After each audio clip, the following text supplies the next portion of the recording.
नमस्कार। आज हम बात करते हैं योजना जनवरी एडिशन की, जिसमें हम इनोवेशन के बारे में चर्चा करेंगे। अब चाहे विज्ञान हो चाहे प्रौद्योगिकी हो, इनोवेशन हमने हर फील्ड में देखा है। तो आज उसी पे चर्चा करते हैं कि क्या क्या इनोवेशंस भारत में आए हैं और किन किन फील्ड्स में हम और आगे कार्यरत हो सकते हैं। तो सबसे पहले हम बात करेंगे कि कौन कौन से मेजर इनोवेशंस की इस एडिशन में चर्चा की गई है। तो इम्प्रिंट स्कीम, इंस्पायर, मानक अवार्ड्स इंपॉर्टेंट हैं, अटल इनोवेशन मिशन, फिर आपका दिल्ली रेल मेट्रो प्रोजेक्ट, जिस पर खासतौर से इस एडिशन में चर्चा की गई है। अब हम बात करते हैं सबसे पहले तो राष्ट्रपति की कुछ स्पीचेस का, जिनको सेलेक्टेड टेक्स्ट को रिलीज़ किया गया है एक बुक की माध्यम में, एक किताब के माध्यम में, तो वो इम्पॉर्टेंट है। अब हम बात करते हैं कि इनोवेशन क्या है। इनोवेशन हमारी संस्कृति का, हमारे जो डेवलपमेंट हुआ है, जो विकास हुआ है, उसका एक बहुत ही बड़ा बेसिस रहा है। शुरुआती तौर पे हमने बोला, हमने आग जला के इनोवेशन की शुरुआत की, हमने पहिया बना के यातायात की शुरुआत की, पर लेटर ऑन बाद में हमने ये रियलाइज़ किया कि ये प्रगति बहुत स्तर तक बढ़ती गई है। तो चाहे डीएनए फिंगरप्रिंटिंग हो, चाहे आपकी डीएनए प्रोफाइलिंग हो, स्टेम सेल टेक्नोलॉजी हो, इंटरनेट ऑफ थिंग्स हो, बिग डेटा एनालिटिक्स हो, डेटा कंप्यूटिंग हो, क्लाउड कंप्यूटिंग हो, इन सभी में हम किसी न किसी फॉर्म में इनोवेशन को लाए हैं। कृषि के क्षेत्र में अगर हम देखें तो हम हरित क्रांति की बात करते हैं, अगर हम दुग्ध उत्पादन के क्षेत्र में देखें तो हम श्वेत क्रांति की बात करते हैं। तो ये सब किसी न किसी फॉर्म में अलग अलग तरीके से इनोवेशन थे जो लाए गए। शिक्षा के क्षेत्र में अटल इनोवेशन मिशन आया, जिसमें यंग स्टूडेंट्स को एनकरेज किया गया। डिजिटल पेमेंट्स में आपका भीम ऐप आया, ई नाम आया, तो ये सारे आपके डेवलपमेंट्स हैं। पब्लिक ट्रांसपोर्टेशन में आपका मेट्रो रेल आया, तो कॉस्ट इफेक्टिव और इकोनॉमिकल मीन्स ऑफ ट्रांसपोर्टेशन लाए गए। सबसे पहले हम सर्विस इंडस्ट्री की बात करते हैं। तो कंप्यूटिंग के क्षेत्र में अगर हम देखें तो हमने ट्रांजिस्टर से वैक्यूम ट्यूब से लेकर हमने एक सेमीकंडक्टर तक जाने की प्रोग्रेस किया है। तो इतना सारा डेवलपमेंट तो आपका कंप्यूटिंग के क्षेत्र में हुआ है पिछले कुछ 50 वर्षों में। तो information technology, information and communication technology, जो एक क्षेत्र आज से 20 साल पहले, 25 साल पहले कोई जानता नहीं था, आज एक बहुत बड़ा मेजर क्षेत्र हो गया है, जो ना कि सिर्फ आईटी और आईसीटी की तरह काम में आता है, पर दूसरे सभी ब्रांचेस में भी उसकी उतनी ही ज़रूरत हो गई है। अब चाहे आप परीक्षा देने जाएँ तो भी आपको कंप्यूटर आना चाहिए। तो ये सारी चीज़ें आपके लिए एक डेवलपमेंट किस तरीके से हो रहा है, इनोवेशन की ज़रूरत क्यों है, इनोवेशन पे क्यों सरकार इतना बल दे रही है, उसको समझने के लिए है। शुरुआती तौर पे जब औद्योगिक क्रांति लाई गई थी तो उसमें ऐतिहासिक परिवेश देखा गया था। तो हमने पहले इंडस्ट्रियल रेवोल्यूशन की बात की। पहला इंडस्ट्रियल रेवोल्यूशन जो था उसमें स्टीम इंजन पे फोकस किया गया, टेक्सटाइल इंडस्ट्रीज़ पे फोकस किया।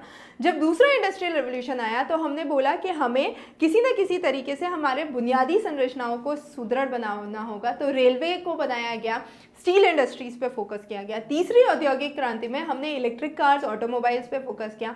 और जो अब हम फोर्थ इंडस्ट्रियल रेवोल्यूशन की बात करते हैं उसमें हम रोबोटिक्स, आर्टिफिशियल इंटेलिजेंस, ऑटोमेशन की बात करते हैं। तो जैसा कि हमने कहा, बायोलॉजी से लेके बायोटेक्नोलॉजी, आपके रासायनिक विज्ञान या भौतिक विज्ञान, सभी में इनोवेशन का एक बहुत बड़ा इंपॉर्टेंट रोल है। डीएनए की डिस्कवरी से लेके आपके स्टेम सेल डेवलपमेंट तक, ऊर्जा के क्षेत्र में न्यूक्लियर पावर से लेके सौर ऊर्जा के विकास तक, सभी को कॉस्ट इफेक्टिव बनाना, फिजन रिएक्शन से फ्यूजन रिएक्शन तक जाना, जहां आप 2 हाइड्रोजन को जोड़ के हीलियम बना सकते हैं, जो कि एटमॉस्फेयर के लिए भी हार्मफुल नहीं है और कॉस्ट इफेक्टिव भी है, और जो हाइड्रोजन है वो अबंडेंस मात्रा में हमारे आसपास पाया जाता है। तो निश्चित तौर पे जब हम विकास कर रहे हैं तो हम बहुत सारी चीज़ों को ध्यान में रखते हैं। कंप्यूटर न्यूमेरिकल कंट्रोल मशीन की हमने बात की, जिससे हम आगे और बढ़ सकते हैं। फिर हमने एडिटिव मैन्युफैक्चरिंग की बात की, 3D प्रिंटिंग का कॉन्सेप्ट हम लेके आए। इसी तरीके से इंटरनेट ऑफ थिंग्स, जिसके द्वारा आप सभी चीज़ों को इंटरनेट से जोड़ सकते हैं और आप रियल टाइम में उन सब चीज़ों को कंट्रोल कर सकते हैं। हमने fog computing, distributed computing, cloud computing, big data analytics, data mining, blockchain technology, सबके बारे में चर्चा की। तो ये सब के बारे में हमने डिजिटल रिफॉर्म्स पे अलग कक्षा ली है, तो आप उसको रेफर कर सकते हैं। बिटकॉइन और ब्लॉकचेन टेक्नोलॉजी बहुत इंपॉर्टेंट कॉन्सेप्ट्स हैं जिनको आप आगे देख सकते हैं। इसी तरीके से आर्टिफिशियल इंटेलिजेंस क्या है, हमने आर्टिफिशियल इंटेलिजेंस की सहायता से रोबोट एक बनाया है जिसको सोफिया कहा गया, जिसको हाल ही में सऊदी अरेबिया ने नागरिकता प्रदान की है। तो ये सोफिया क्या है, ये न्यूरल नेटवर्क्स को यूज करके फेशियल एक्सप्रेशंस ला सकता है एक आम आदमी की तरह।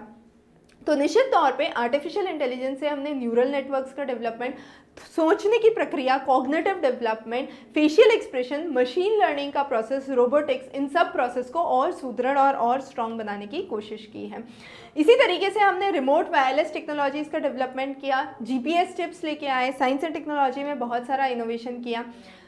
किसानों को अगर देखा जाए तो किसानों के क्षेत्र में हमने सॉइल हेल्थ कार्ड की बात की, ई नाम की बात की, कृषि सिंचाई योजना की हमने बात की। ये सारे ही हमने नेशनल कमीशन ऑन फार्मर्स की रिपोर्ट्स में अगर आप देखेंगे तो ये सारे ही पॉइंट्स इंपॉर्टेंट हैं।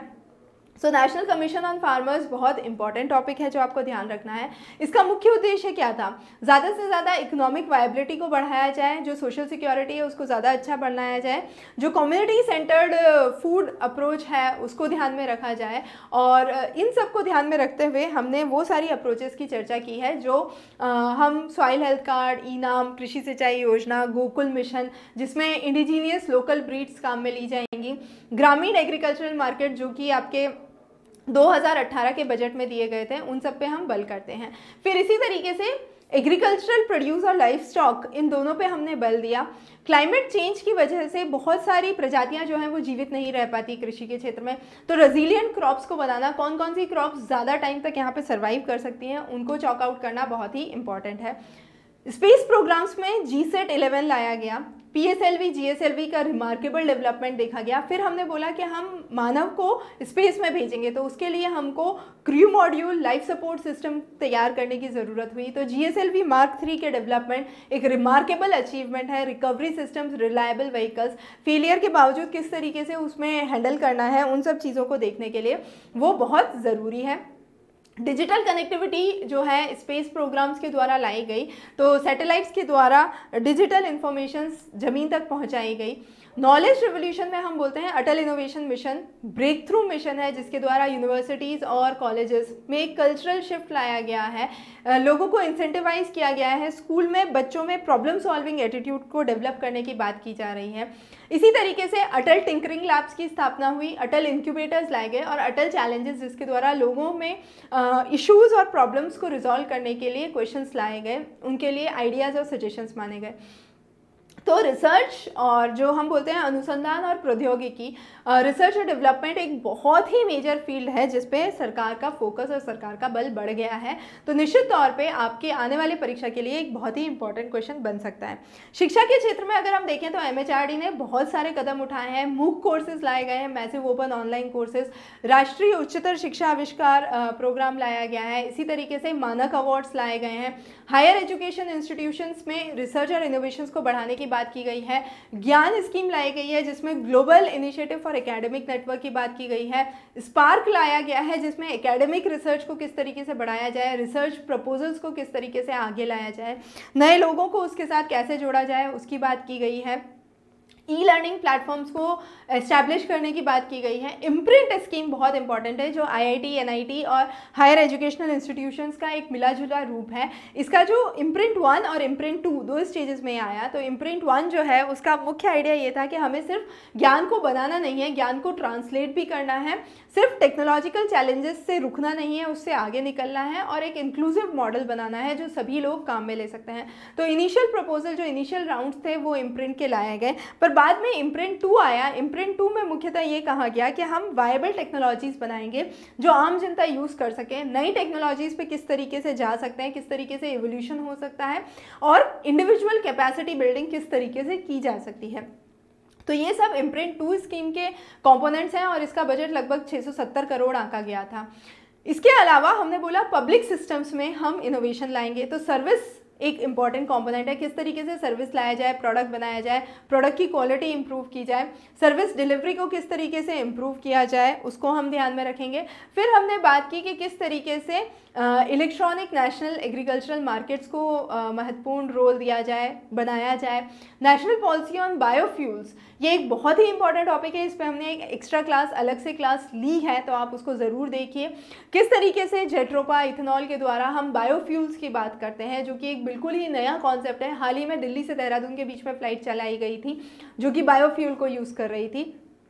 तो ये कुछ इंपॉर्टेंट डेवलपमेंट्स हैं जो हमें ध्यान में रखने होंगे। पर इन सब के बावजूद भी हमें कंज्यूमर डिमांड क्या है, किस तरीके से इंडस्ट्री को डेवलप किया जा सकता है और किस तरीके से लोग एक दूसरे को और चीज़ों को अच्छे से समझ सकते हैं, उसको ध्यान में रखना होगा। इनोवेशंस के क्षेत्र में देखा जाए तो कोई कमी नहीं है। रोड में हम प्लास्टिक को यूज़ करने की बात करते हैं, हम इकोसान इकोलॉजिकल सैनिटेशन की बात करते हैं, जो कि ओपन डेफिकेशन फ्री इंडिया का एक बहुत बड़ा सपोर्टिव कॉम्पोनेंट है, जिसमें low cost sanitation, vermi compost toilets की हम बात करते हैं। फिर मदर टंग को किस तरीके से मल्टीलिंगुअल एजुकेशन पे लाया जाए, किस तरीके से ज़्यादा विजन सेंटर्स खोले जाएं। दिल्ली रेल मेट्रो और Kochi rail metro exemplar examples हैं जहां पर ग्रीन नेटवर्क को बनाने की बात की गई है। दिल्ली मेट्रो में हमने कम्युनिकेशन बेस्ड ट्रांसपोर्ट सिस्टम की बात की है, जिसमें डिलेज बहुत कम आके गए हैं, परफॉर्मेंस का स्तर बहुत ज़्यादा पाया गया है और इसके द्वारा जो फ्रीक्वेंसी है ट्रेन की वो बहुत ज़्यादा बढ़ गई है। तो इन सब चीज़ों को ध्यान में रखते हुए हमने एनर्जी एफिशिएंट टेक्नोलॉजी को बढ़ाने की बात की, लोगों में ज़्यादा से ज़्यादा अवेयरनेस बढ़ाने की बात की है। छोटे उद्योगों में हमने इनोवेशन लाके मुद्रा स्कीम लाए हैं, जिसमें वो लोन उठा सकते हैं, क्रेडिट उठा सकते हैं। इसी तरीके से एस्पायर प्रोग्राम लाया गया है जो छोटे स्टार्टअप्स के लिए, एंटरप्रेन्योरशिप्स के लिए फ़ायदेमंद साबित हो सकता है। Credit guarantee fund transfer scheme लाई गई है, स्फूर्ति स्कीम लाई गई है, जो कि पुराने जो भी ट्रेडिशनल इंडस्ट्रीज़ हैं उनको किस तरीके से रिवाइव किया जाए उसके लिए ज़रूरी है। डिजिटल चीज़ों को पुश देने के लिए सभी बीपीएल परिवारों के जनधन खाते खोले गए हैं, जिसमें ज़ीरो बैलेंस अकाउंट की हमने बात की थी। लगभग 6 करोड़ से भी ज़्यादा लोगों के अकाउंट खोले गए हैं। इसी तरीके से हमने लाइफ इंश्योरेंस में प्रधानमंत्री जीवन ज्योति बीमा योजना की बात की, एक्सीडेंटल और डेथ कवरेज में हमने प्रधानमंत्री सुरक्षा बीमा योजना की बात की, पेंशन में अटल पेंशन योजना की बात की। स्टार्टअप इंडिया एक बहुत इंपॉर्टेंट कॉम्पोनेंट है।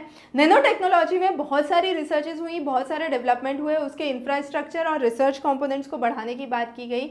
इसी तरीके से हमने इसमें बहुत सारे सेंटर ऑफ एक्सीलेंस खोले, प्रोग्राम्स लाए गए, अंतर्राष्ट्रीय स्तरों पर कोलैबोरेशन किया गया। मानव विकास संसाधन का इसमें एक बहुत बड़ा योगदान था और डीएसटी के योगदान से बहुत सारे सेंटर्स खोले गए जहां पर नैनो टेक्नोलॉजी के ग्रोथ और डेवलपमेंट पे बल दिया गया। अगर हम कल की बात करें भारत में, तो इंस्पायर मानक अवार्ड्स एक बहुत ही इंपॉर्टेंट डायरेक्शन है, जिसमें छोटे बच्चों को, स्कूल के बच्चों को रिसर्च के लिए, प्रॉब्लम सॉल्विंग के लिए मोटिवेट किया जाता है, उनको ज़्यादा से ज़्यादा चीज़ों से एक्सपोज किया जा सकता है ताकि उनकी सोचने का नज़रिया बढ़ सके।